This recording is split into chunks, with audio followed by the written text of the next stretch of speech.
Bienvenidos y bienvenidas. Como lo prometido es deuda, hoy en MedCoach hablaremos de las heridas de infancia parte 2. Si te perdiste la primera, no te preocupes, puedes revisar nuestro canal y ponerte al día. En ese capítulo conocimos un poco sobre un testimonio anónimo que nos contó cómo le afectó emocionalmente la separación de su familia, además de la nueva pareja de su padre. Recordemos un poco de la historia.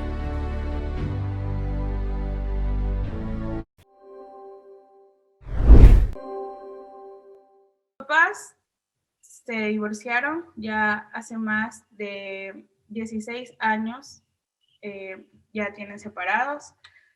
Antes del divorcio, obviamente, vivíamos mi mamá, mi papá y yo. Mi niña todavía no nacía. Ella justo cuando se divorciaron, mi niña cumplía 1 añito y yo tenía 6 años también cumplidos, porque como yo cumplo en diciembre, recién por esa etapa ahí ellos se divorciaron. Mi niña cumplió 1 año en agosto y mis papás se divorciaron en noviembre, más o menos. Vivíamos antes de que ellos se separaran, vivíamos arrendando en Atacames. De ahí ya nos mudamos ya a una casa propia y desde ahí, o sea, nomás duraron como que 1 mes, pero antes de eso ya venían como que problemas. Lo que pasa es que mi papá en ese tiempo lo cambiaron en el puesto de trabajo, le ofrecieron un puesto de trabajo más alto, obviamente él aceptó por el sueldo. Y mi mamá igual, porque eso iba a ser beneficioso para toda la familia económicamente, a pesar de que a él le iban a exigir un poco más, porque obviamente el cargo exigía que tuviera más horas de trabajo, pero ya hubieron problemas con terceras personas y eso fue el motivo por el cual mis papás decidieron separarse. Mi papá se fue de la casa y nosotras nos quedamos con mi mamá. A pesar de que ellos hayan tenido su inconveniente, los primeros meses que mi papá ya se fue, sí hubieron problemas porque a mi mamá obviamente le afectó, como su pareja le afectó, o sea, ella sí quedó afectada por la separación. La verdad es que yo como hija, en los primeros meses como que no sentí nada diferente porque mi papá siempre como que venía a visitarnos y así estaba pendiente de nosotros. Nunca fue como que se separaron y no ves nunca más a tus padres y de ahí ya, no. Yo sí veía a mi papá. Los primeros meses, se podría decir, como que la primera etapa de la separación. Ya después, cuando mi mamá, en ese tiempo ella estudiaba en la universidad, entonces yo me quedaba con mi niña con una tía que vivía también con nosotras y mi papi venía y, o sea, como que habían esas visitas y él estaba siempre pendiente de nosotras. Así como que el cambio, el momento en que yo dije, ya no es como que lo mismo, fue para la primera Navidad de ese año que se separaron, porque anteriormente mi papá era una persona de que, o sea, sobre todo a mí, era súper pegado a mí, yo era como que súper mimada de él, y como yo cumplo en diciembre, es como que la Navidad y luego mi cumpleaños, justo ese año, como mis papás no se hablaban, porque ellos sí no se hablaban, yo me acuerdo que él la llamó a mi mami y le dijo que me llevara a la juguetería porque ya me iban a comprar como que los juguetes de ese año. Y él ahí nomás la cargó a mi ñaña, o sea, mi mamá la ignoró totalmente, y de ahí él estaba súper apurado porque no era como que tenía todo el tiempo de la vida como antes, que comprar los juguetes y yo podía como que escoger, o papi, esto no. Entonces como que ahí me compró cualquier juguetito y de ahí ya como que chao. Esa Navidad yo no la pasé con mi papi no la pasé. Mis papás creo que tienen una buena relación, se podría decir, a pesar de que ya no están juntos, sí se llevan bien, han tratado de tener una buena comunicación más que todo por nosotras, porque sí se complica un poco más cuando los padres no se llevan bien. Por eso es que mi mamá no le ha tocado como económicamente recurrir a demandas alimenticias y este tipo de cosas, porque mi papá siempre ha estado pendiente de nosotras por esa parte. Pero hay otros motivos, otros aspectos en el cual él no está pendiente y es por lo mismo, porque no vive con nosotras. Y creo que ese es un poco más lo que yo podría decir que me afectó en la infancia, porque mi papá es una persona muy materialista, se podría decir. Él, si no está contigo en algún momento importante o no está cuando te sientes triste o algo, que son como que momentos que él no ha estado. Él todo lo resolvía cuando estaba pequeña con que hay juguetes o ropa o algo por el estilo. Ahora que ya estoy más grande, creo que ya hasta por mi edad, ya estoy en una edad como que adulta, entiendo cosas que antes a lo mejor no entendía. Se podría decir que con mi papá no soy tan apegada como cuando era antes de pequeña, antes de que ellos se separaran y luego de la separación, porque él ahorita en su actual pareja que tiene, también como que ha sido una persona que no ha sido estable sentimentalmente, entonces creo que eso también ha afectado un poco la relación que yo tengo con él. Otra cosa es que tal vez en mi hermana podría decir que hubo un poco más de problemas, porque a mí como hermana mayor me tocaba a veces tomar papeles de ir como la responsable, porque siempre cuando lo íbamos a visitar era mi ñaña y yo, todo era, vaya su ñaña y usted, nunca era como que, ay, voy a hacer algo con mi papi y mi mamá vaya a ir a interferir, no, mi mamá en ese sentido y mi papá también es como que cuando están con él y cuando están conmigo, están conmigo. Y en los temas esto de fiestas de cumpleaños, que es como que cuando uno está más pequeño es como que, ay, mi papá y mamá, como te decía, sí, trataron de mejorar su comunicación y siempre ellos estuvieron presentes ambos. Los dos estuvieron en las fiestas de cumpleaños, en los momentos de la terminación de la escuelita también estuvieron ellos. En las reuniones del colegio, mi papá, antes de separarse, bueno, que no es que hubo tanto porque solo creo que fue el jardín que estuve cuando estuvieron juntos, mi mamá siempre, como en ese momento no trabajaba, ella era la que asistía a todas las reuniones, la que estaba pendiente de mí en el tema educativo. Mi papá, solo él como que era lo económico y ya ahí tu mamá que se preocupa del resto. Y así se mantuvieron en el resto de mi vida estudiantil y hasta ahora creo que es igual. Mi papá es como que tú ya estás grande, ves si estudias o no estudias, yo solo es como que ya lo económico. Pero así como de reuniones creo que no hubo ese problema si veía que mis otros compañeros estaban con su papá, porque yo entendí, o sea, lo que trato de decir es que no es que como que yo me puse a hacer berrinches o algo, porque sí entendí, a pesar de que estaba pequeña, sí entendía, porque no, yo amo demasiado a mi mamá y yo sabía que si ella no estaba con mi papá era por algo. Y el motivo por el que ellos se separaron, sí hubo un motivo como que fuerte para la separación. Yo soy del lema de que nadie puede aferrarse a otra persona por hijos o por otras cosas y creo que mi mamá tomó una buena decisión. Yo lo que más quiero en el mundo es que creo que todas las personas es que sus padres sean felices y si para ellos la felicidad era alejarse en ese momento, está bien, porque yo no voy a poder decirles, ay, no, estuvo mal porque yo estaba pequeña. Esa era la hora y creo que fue la mejor decisión que pudieron tomar.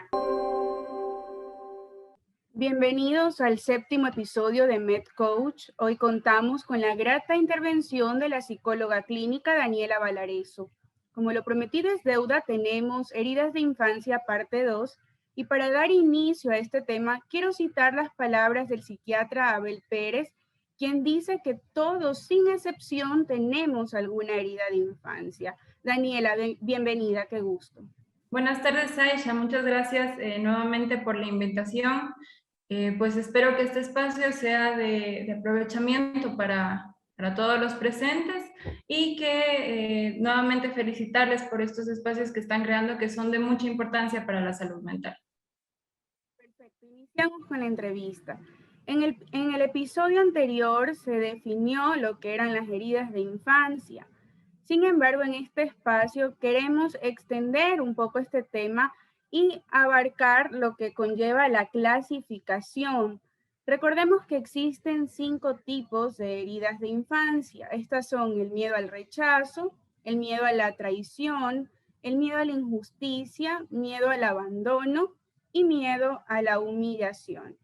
Entonces, yendo por partes, ¿cuál es la personalidad o rasgos emocionales de una persona que ha tenido la herida de miedo al abandono y cómo se puede curar esta herida? Doctora, tiene la palabra. Muchas gracias, Aisha. Bueno, para comenzar a hablar un poco de las heridas, me gustaría dar una breve definición de lo que es una herida de infancia. Las heridas de infancia, como su nombre lo dice, es una lesión. Nosotros conocemos lo que son las lesiones físicas, cuando nos hacemos alguna herida, pero también existen las lesiones psíquicas. Entonces, esta lesión que va a quedar de manera psíquica son fragmentos sueltos que no han sido sanados, que han sucedido en nuestra infancia por diferentes situaciones y que hay que tener en cuenta que como cuando somos niños estamos en pleno desarrollo, por lo cual no tenemos las suficientes herramientas para dar frente a muchas situaciones que vamos a vivir. Es por esto que se generan las heridas de infancia. Entonces, hablando de la primera herida, que es la herida del abandono. Aisha, ¿a qué acto crees que hace referencia una herida de abandono? Quizás cuando el individuo voluntariamente se aísla de algún grupo social. ¿Ya?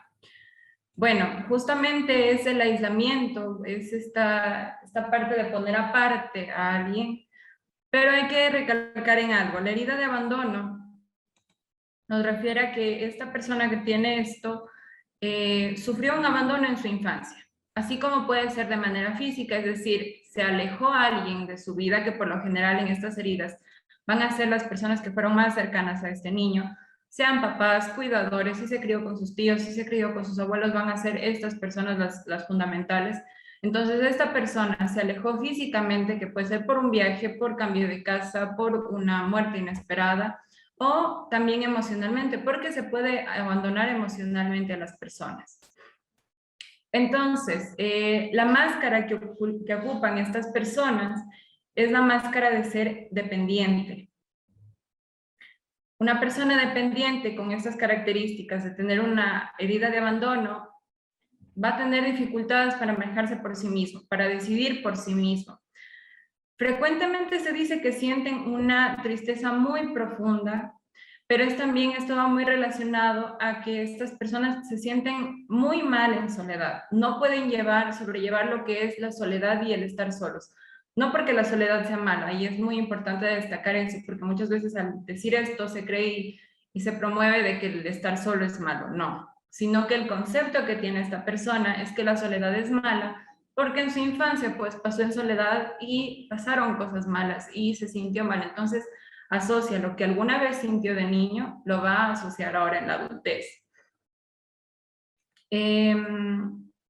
Todo el tiempo está dependiendo de los demás físicamente, de las decisiones, tiene dificultad para terminar sus relaciones de pareja, todo el tiempo está haciendo malabarismos para no terminarlas, poniendo siempre excusas, siempre agarrándose de todo para no terminar con esta relación, porque le afecta mucho la idea de quedar nuevamente abandonado, porque ya lo fue una vez y no le gustó. Entonces ahora de adulto hace de todo para evitar esto. ¿Cómo se puede curar esta herida? Pues en primer lugar es la aceptación de la soledad. La aceptación de la soledad no como algo negativo, como lo decía, sino como una etapa, como una fase y como algo en lo que todos podemos estar completamente tranquilos y a gusto. Pero para que llegar a este punto debe quitarse todos los estigmas que tiene en torno a la soledad. Que la soledad es mala, que la soledad nos hace sentir tristes, que nos hace sentir abandonados. Y por eso también se debe mejorar el diálogo interno, un diálogo interno que tenemos con nosotros mismos, es decir, cambiando lo que nosotros vamos pensando sobre distintas cuestiones relacionadas, sobre todo al abandono. Y algo que sirve muchísimo también es preguntarse sobre este tema de esto que estoy sintiendo ahora yo, mi yo adulto, ¿es en realidad mi necesidad o me lo está pidiendo mi niño interior? Porque muchas veces dejamos que hable ese niño con muchas heridas, con esta herida de abandono, y no nos permitimos a nosotros ya como adultos, que ya somos independientes, ya somos autónomos, no nos dejamos hablar, sino dejamos que hable nuestro niño. Entonces estas pequeñas pautas pueden ayudar también. Daniela, referente a la herida de miedo, al rechazo, ¿qué la origina? Y de igual manera, ¿cómo el individuo puede hacer para contrarrestar esos efectos de miedo al rechazo?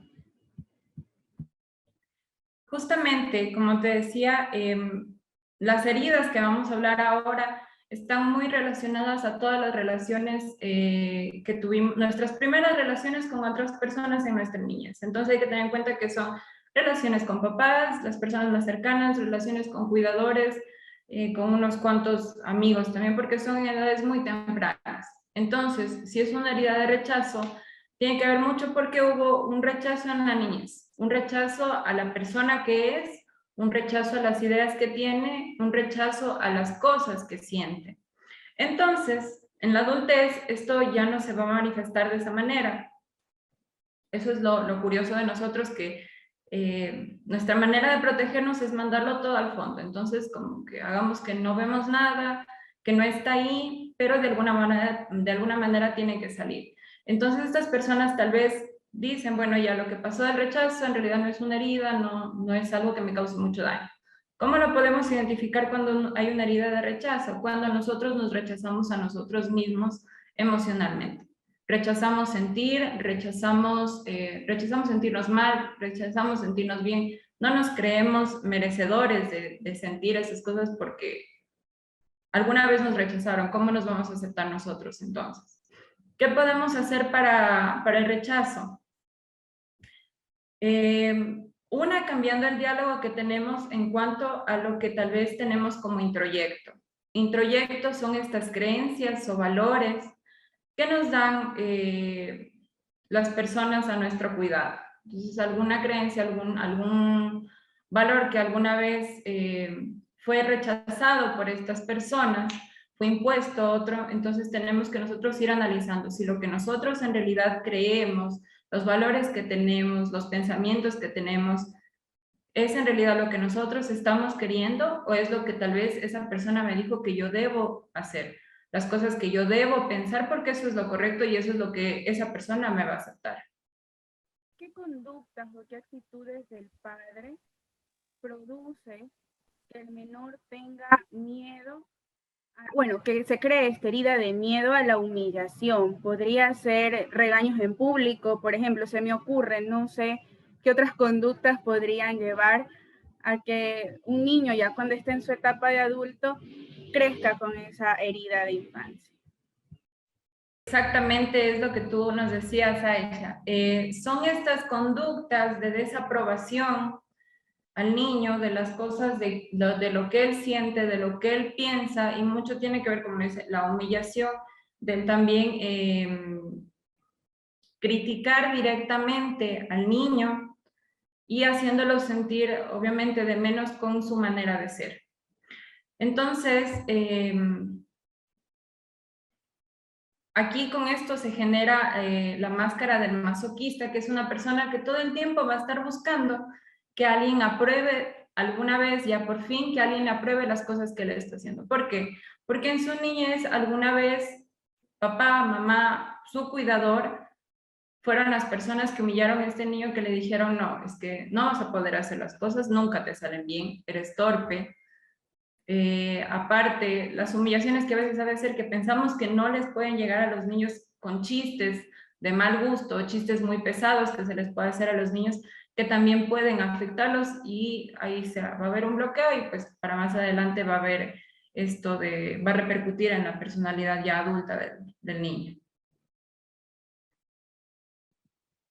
¿En qué ambientes o en qué espacios puede salir este miedo a las injusticias?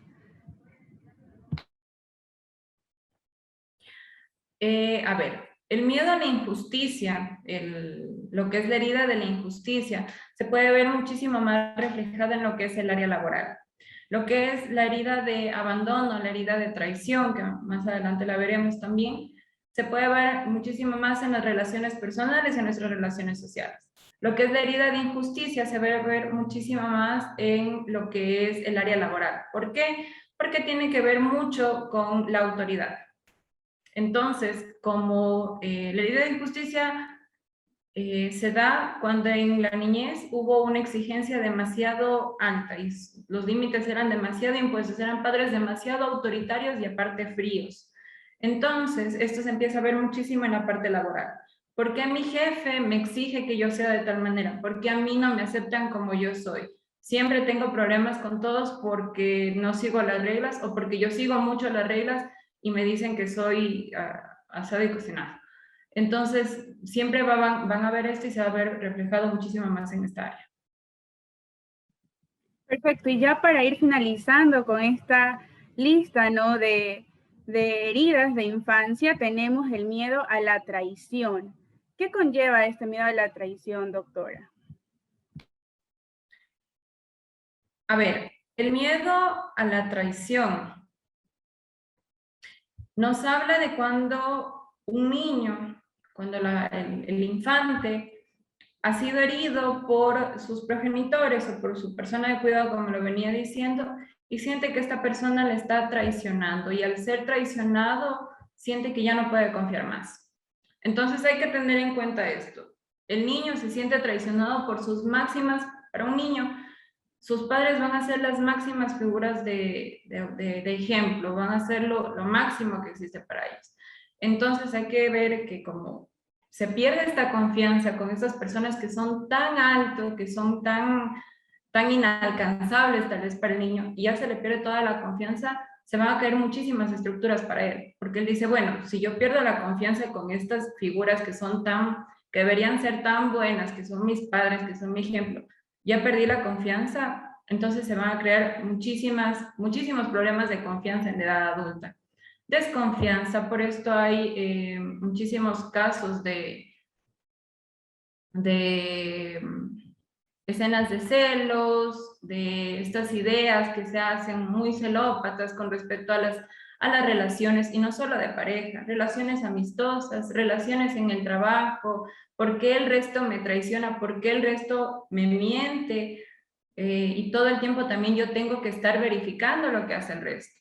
Es que el resto no va a hacer las cosas correctas, el resto no puede hacer las cosas como yo las hago, entonces mejor yo todo el tiempo verifico que hagan bien las cosas porque ellos no pueden hacer las cosas sin mí. Esa es la manera de pensar de una persona que tiene una herida de traición. ¿Qué pueden hacer los padres para no transmitirle a sus hijos estas heridas de infancia? Y en el caso de que algunos papitos hayan cometido ese error, ¿cómo pueden hacer para no seguirlos cometiendo? A ver, en primer lugar, para parar con este círculo vicioso y para parar con esta cadena, el primer paso es sanarnos a nosotros mismos.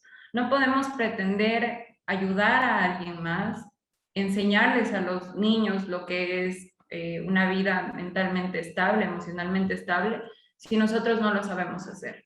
Entonces, el primer paso es sanarnos, identificarnos si tenemos, porque como tú mismo lo decías al inicio, todos vamos a cargar con alguna herida, todos cargamos con algo. Entonces, lo principal es identificar qué estoy sufriendo yo, qué todavía me hace daño, y pues ponerme a trabajar en ello. Si yo ya lo estoy identificando, es un gran paso. Y como tú también me decías en la segunda pregunta, en el caso de que ya haya pasado, la primera cosa que también se debe hacer es no juzgarnos.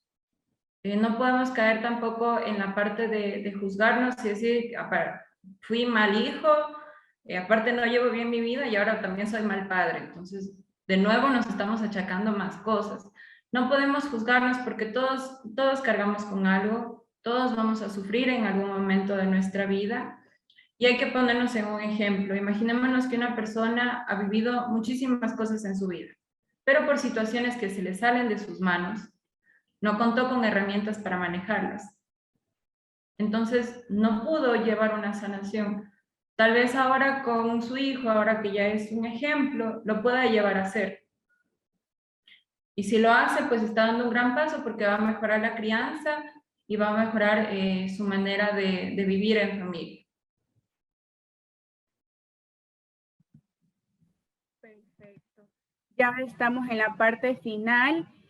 A modo de conclusión, quería dejarles estas palabras, que es, bueno, trabajar en el niño interno, en contrarrestar todos esos miedos y complejos, estos resentimientos o limitaciones que se han tenido en la infancia para no transmitirlos a los hijos.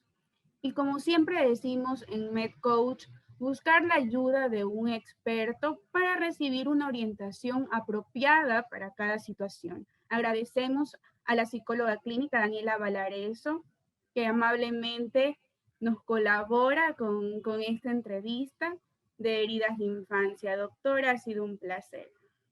Muchísimas gracias, Aisha, y reiterando nuevamente el agradecimiento y hago hincapié en tus palabras.